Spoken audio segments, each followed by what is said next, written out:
हे जीव, महावीर श्री रघुवीर की उपासना कीजिए, क्योंकि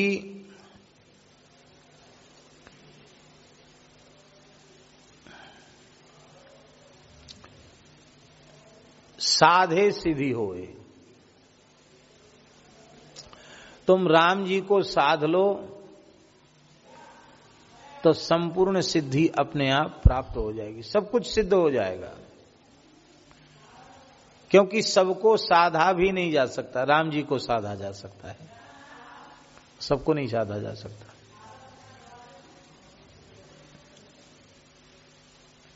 और क्या होगा? सकल काम पूर्ण करे।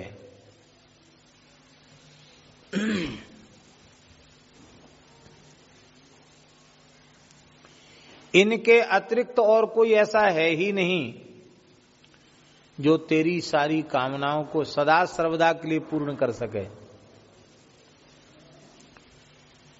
तेरी सारी कामनाओं को पूर्ण यही कर सकते हैं।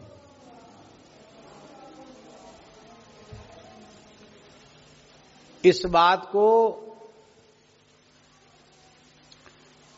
केवल मैं जानता हूं, अमुक व्यक्ति जानता है, यही बात नहीं, जाने सबको है।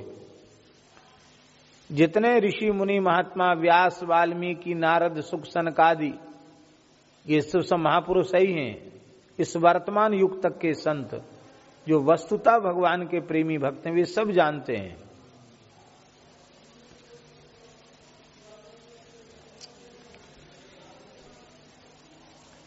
माने हमारे प्रभु की महिमा को, उनकी गरिमा को, उनके प्रभाव को, उनके स्वभाव को सब जानते हैं। सब जानते हैं कहने का प्रयोजन क्या है? बोले एक किसी व्यक्ति की बात पर संदेह किया जा सकता है। आपके अकेले की कही हुई बात है तो है सके आपको भ्रम है गए होए, आपकी बात सांची है या को कहा प्रमाण है। और जो बात आप कह रहे हो यही बात अनेक महापुरुष कहें कि नहीं बिल्कुल ठीक है, यही है, यही है, यही है, तो उसमें संदेह की आवश्यकता नहीं।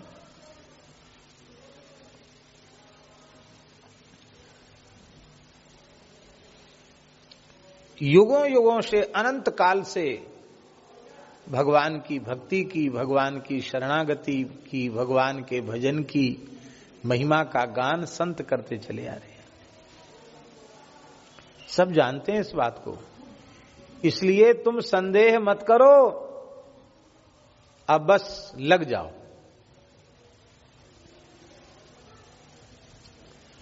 भगवान की उपासना करो। क्यों करें उपासना? क्योंकि वे महावीर हैं।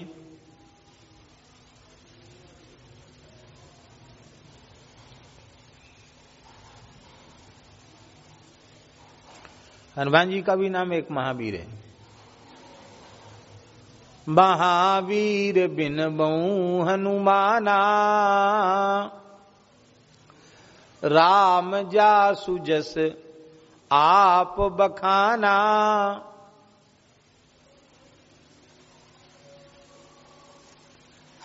पर हनुमान जी में अपना बल नहीं है बिल्कुल भी।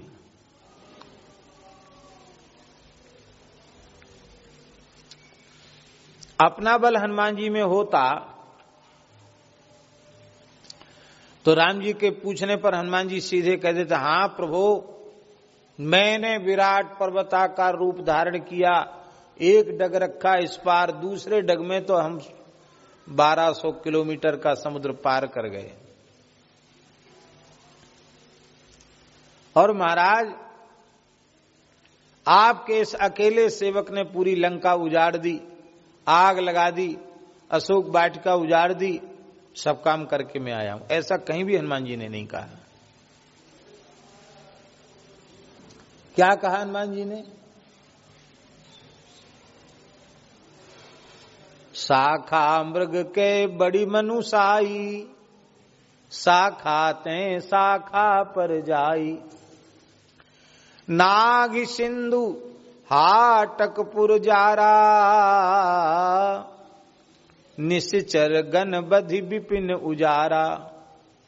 सो सब तब प्रताप रघुराई, नाथ न कछु मोर प्रभुताई। ता कहूं प्रभु कछु अगम नहीं, जा पर तुम अनुकूल। प्रभु प्रभाव बड़वा न लही, जारी सके खलुतूल। एक आग है बड़वानल, वो समुद्र को जलाती है। समुद्र को जो जला सकती है आग, उस आग को एक तूल, तूल माने जानते हैं? नहीं जानते हैं। घास फूस जलाई जाती है तो चट्ट चट्ट की आवाज होती, देखा होगा। और वो फूस जो है वो अग्नि की लपटों के साथ ऊपर तक उड़ते हैं, जलते हुए थोड़ी दूर तक,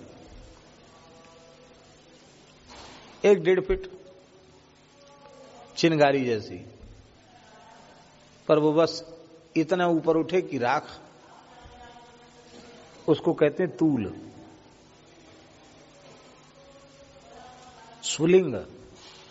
वो भी कोयले की चिंगारी नहीं, प्यारा घास जैसी कि एक क्षण में केवल चमक दिखाने वाली, वो भी बड़वानल को जला सकती है आपके प्रभाव से। मैंने क्या किया प्रभु? ये सब आपने किया हुआ है, सब आपका है। हनुमान जी महावीर इसलिए हैं कि राम जी का बल हनुमान जी में प्रतिष्ठित है। इसलिए वस्तुतः महावीर तो रघुनाथ जी हैं, और उन महावीर रघुनाथ जी को हृदय में बसा रखा हनुमान जी ने, इसलिए हनुमान जी महावीर हैं। हिरण्यकशिपु को बड़ा आश्चर्य हुआ कि मैं ऐसे नजर तरेर कर समुद्र की ओर देख दूं तो समुद्र गर्जना करना बंद कर देता है।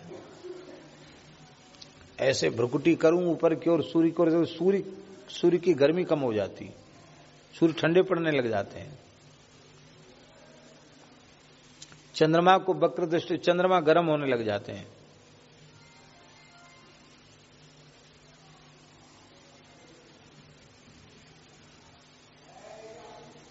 त्रयो लोका, 3 लोग थर थर कांपते। क्रुद्धस्य यस्य कंपन्ते त्रयो लोका सहीश्वरा, तीनों लोग उनके मालिकों के सहित थर थर कांपते हैं। और प्रहलाद, तू निरा बालक, एकदम निर्भय, कोई डर भय नहीं, मुस्कुरा और रहा है, तुझे डर नहीं लगता? तो ये बता किसके बल का आश्रय लेकर तू निर्भय है? तेरे पीछे जरूर कोई शक्ति है। प्रहलाद जी ने कहा, अनंत बल के समुद्र जो भगवान हैं,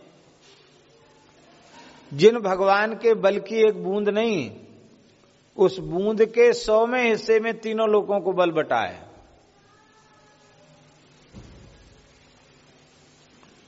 सीकरते त्रैलोक सुपासी, सीकर जानते किसको कहते हैं? एक बूंद जल के 100 हिस्से किए जाएं, उसमें जो 100वां हिस्सा होगा वो सीकर होगा। उतने बल से तीनों लोगों को पूरे ब्रह्मांड में बल बटा है। तेरे बट में कितना आया? और तुम इतना गर्म हो रहे हो, लाल पीली आंख दिखा रहे हो, और उन भगवान के जो अनंत बल के समुद्र हैं उनका आश्रय लेकर मैं निर्भय हूं।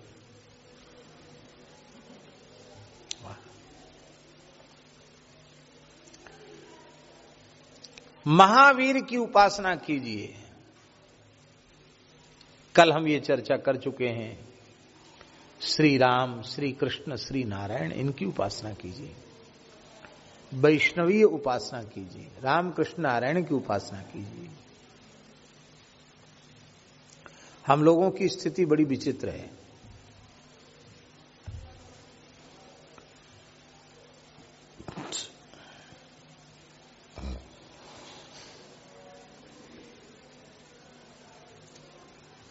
अनंत जन्म बीत गए हैं विकारों से लड़ते लड़ते।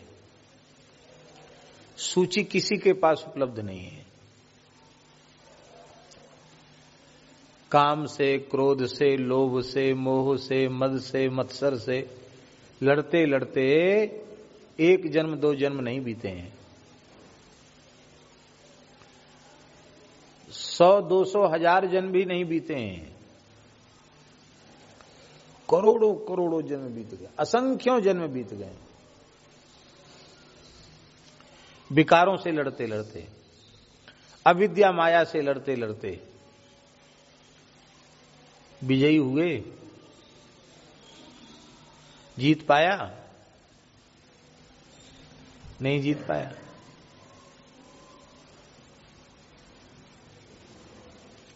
अरे एक आध बार तो जीत हो जाती, धोखे से ही हो जाती, सो तो भाई नहीं। हार पर हार होती चली जा रही है। इन दुष्ट इंद्रियों ने, विकारों ने हमारी दुर्दशा कर रखी है।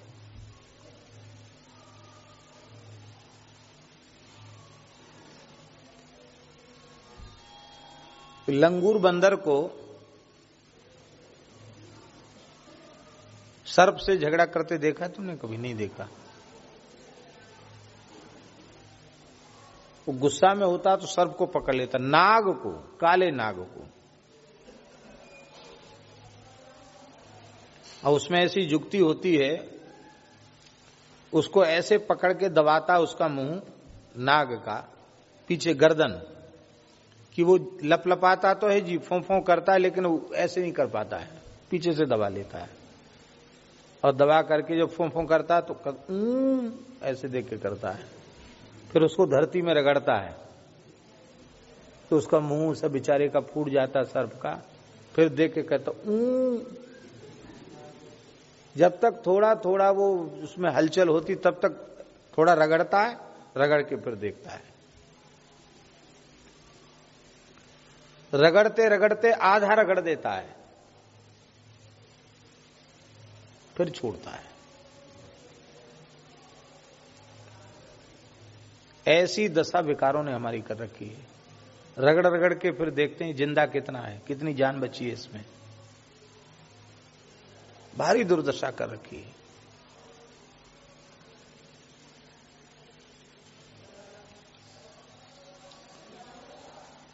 फिर भी हम कितना अहंकार किए बैठे हैं।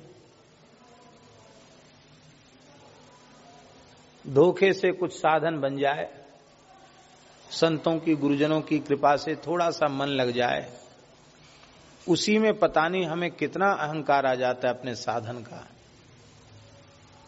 फिर अपने दोष नहीं देखते, हम दूसरों के दोषों को देखने का ठेका ले लेते हैं। मैं 3 बजे उठ जाता हूं, ये 6 बजे उठता है। देखो,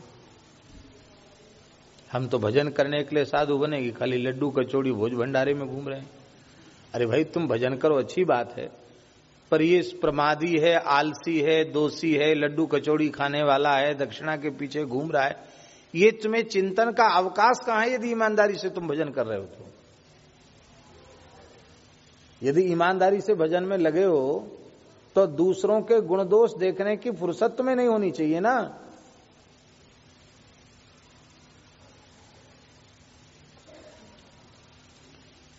साधन का जो अहंकार है उस साधन को नष्ट कर देता है और फिर व्यक्ति में साधन तो खत्म हो गया। अब उसको लगता है कि अब हमारी साधक के रूप में प्रसिद्धि हो, मान बढ़ाई हो, तो कैसे? फिर दंभ आ जाता है जीवन में। दंभ के सहारे वो अपने को पुजाना चाहता है।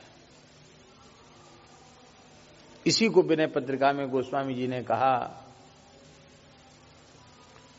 करो जो कछु धरो सची पची सुकृत सिला बटोरे।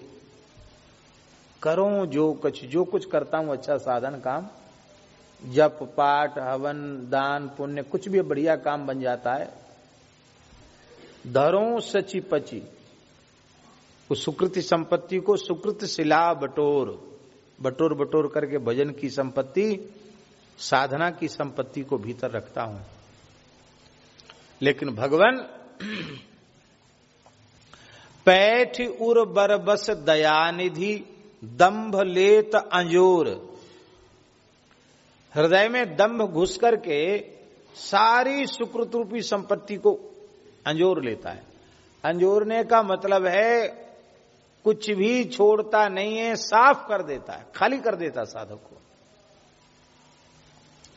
इसलिए हमने पहले भी कहा था, आज पुनः बहुत विनम्रता पूर्वक कह रहे हैं, साधन खूब करो, दिन रात साधन करो, अहर्निश साधन करो। साधन से थोड़ी भी देर भी विमुखता होती है, उसकी पीड़ा मन में होनी चाहिए। हमारा खाना पीने सोने में समय क्यों चला गया, इतना समय भजन में क्यों नहीं गया, इसकी पीड़ा साधक के चित्त में होनी चाहिए। ईमानदारी से भजन करो तो 24 घंटा कम पड़ जाएंगे।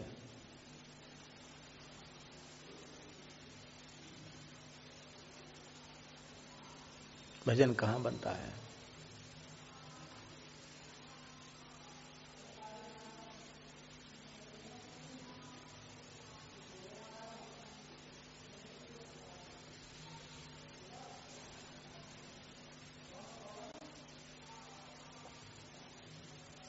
साधन नहीं बन रहा है।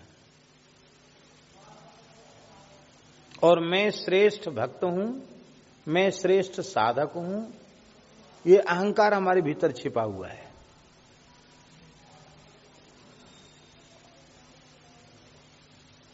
हम स्वयं भी अपने को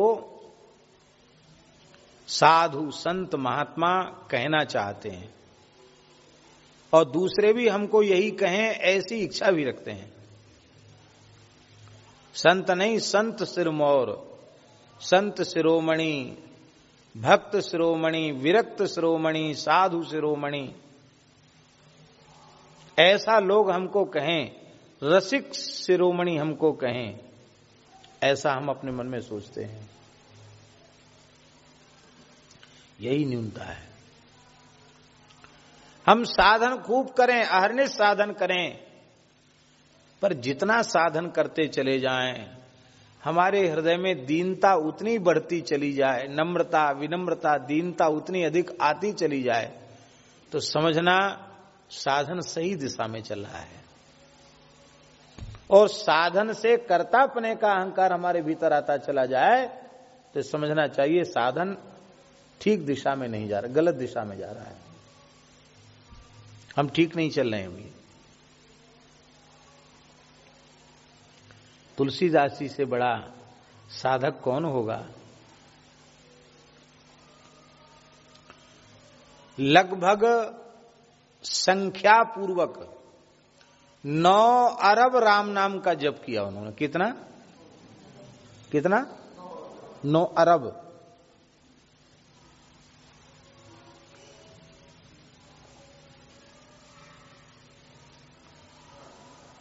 कहते 9 नौका भरी थी उन्होंने, है? नौका एक संख्या होती संतों में। 99 करोड़ 99 लाख 99,999 इसको कहते हैं एक नौका संख्या। कितनी नौका? 9 नौका।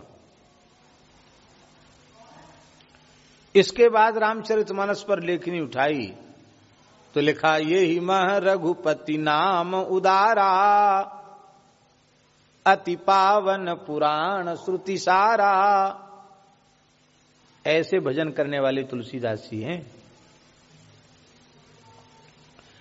बादशाह अकबर को नतमस्तक कर देने वाले तुलसीदास जी महाराज, उनकी दीनता देखो।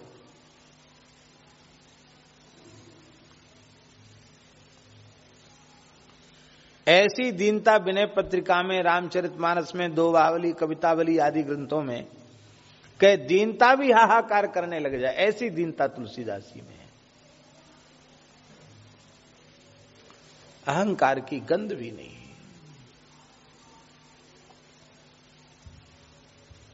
उत्तम कुल में जन्म लेना अच्छी बात है, पर उत्तम कुल में मैं पैदा हुआ हूं, जाति का अहंकार उत्तम नहीं है। विद्वान होना बहुत अच्छी बात है, पर विद्या का अभिमान होना अच्छी बात नहीं है।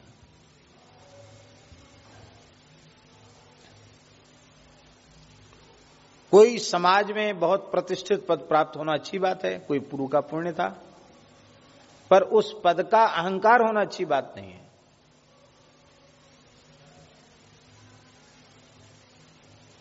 सुंदर होना बुरी बात नहीं, अच्छी बात है। रूपवान होना खराब बात नहीं है, पर मैं रूपवान हूं ये अहंकार बुरा है।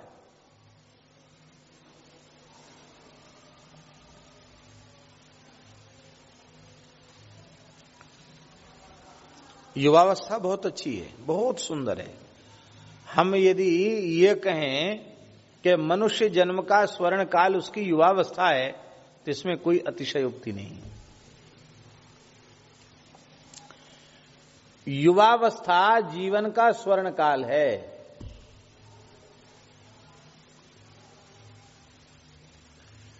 इस स्वर्ण अवसर को हम लोग गंवा रहे हैं।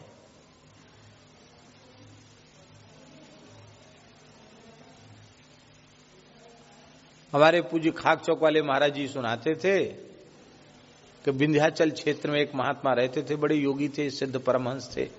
महाराज भी दर्शन करने गए, तो लोग महात्मा के पास दूर दूर से लोग आते थे दर्शन करने। तो एक गुरुजी थे और दो उनके चेला थे। गुरुजी बूढ़े थे, 80-85 वर्ष के होंगे। चेला जवान थे, 25-30 वर्ष के चेला होंगे आयु में। तो गुरु चेला जा रहे थे सत्संग करते हुए।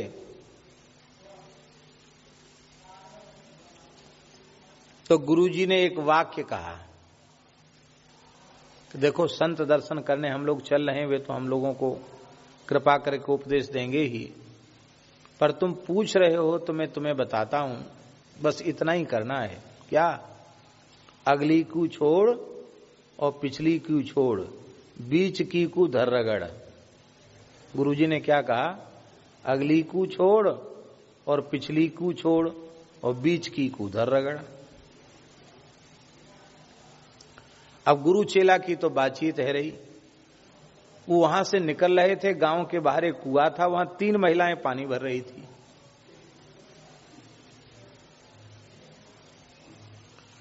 उनमें एक तो बड़ी बूढ़ी थी और 2 बड़ी बूढ़ी थी और एक युवती थी। वो स्वाभाविक रूप से बीच में खड़ी थी। वो सास लगती होंगी उसकी बहू की। तो उन्होंने जैसी वाणी सुनी तो वो महात्माओं को गाली देने लगी कि कहां तो हमारे विंध्याचल क्षेत्र में इतने सिद्ध महात्मा के सब दर्शन करने आते हैं और तुम ऐसे घटिया स्तर के हो। खूब गालियां दी। महात्माओं को कोई अंतर नहीं, कह रहे बकरी होंगी क्या है, वो अपने मस्ती में चले गए। तो वो बूढ़ी वो जो बड़ी उम्र की थी ना, जो सास जैसी लगती थी, बोली अभी चले हम भी बाबा जी के पास चलते हैं, बाबा जी से न्याय कराएंगे कि ऐसे ऐसे साधु लोग हैं ये। वो पीछे से 3 महिलाएं वहां पहुंच गई, वो महात्माओं की शिकायत लेके।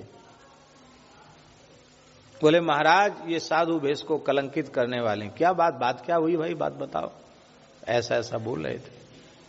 तो उन्होंने कहा देखो, तुमने जैसा चश्मा पहन रखा वैसी ही दुनिया तुम्हें दिखाई पड़ रही है।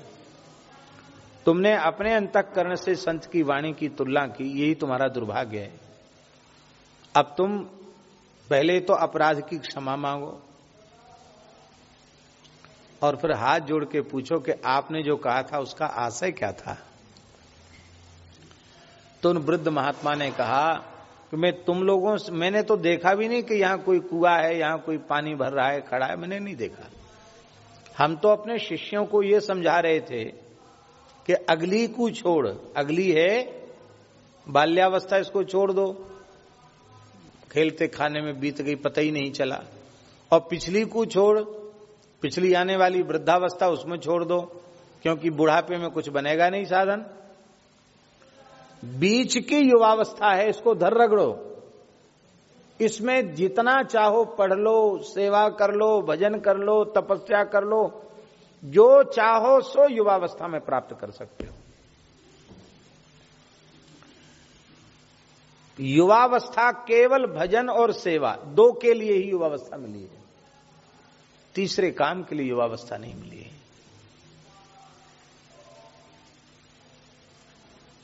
पर प्रमादी मनुष्य युवावस्था को तो सबसे ज्यादा बर्बाद करता है। कैसे बर्बाद करता है? नर्तन पाय विषय मन देही, पलटि सुधाते सठ विसले। इसलिए पढ़े लिखे समझदार लोग, ज्ञानी लोग कहते हैं युवावस्था को क्या कहते जानते हैं? गधा पचीसी। क्या कहते हैं? गधा पचीसी कहते हैं। 25 वर्ष का हो गया, बोले हाँ पक्का पूरा गधा हो गया, गधा पचीसी। बोले अब गधा पचीसी शुरू हुई है।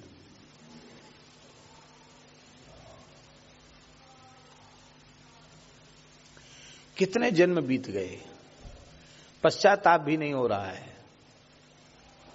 अहंकार किए बैठे कि मैं ये करता हूं, ये करता हूं, ये करता हूं, मैं यूं त्यों, क्या क्या नहीं सोच के रखा है। तो बार बार प्रार्थना है हमारे जीवन में दीनता, नम्रता निरंतर बढ़ती चली जाए तो समझना भजन ठीक चल रहा है, सेवा ठीक हो रही है, साधन ठीक बन रहा है। और हमारे मन में अहंकार पुष्ट होता चला जाए तो समझना चाहिए कि हम कहीं न कहीं चूक कर रहे हैं।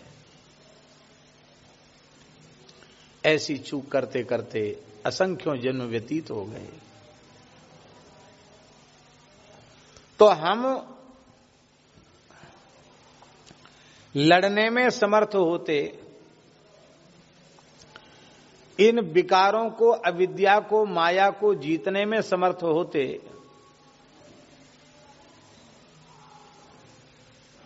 तो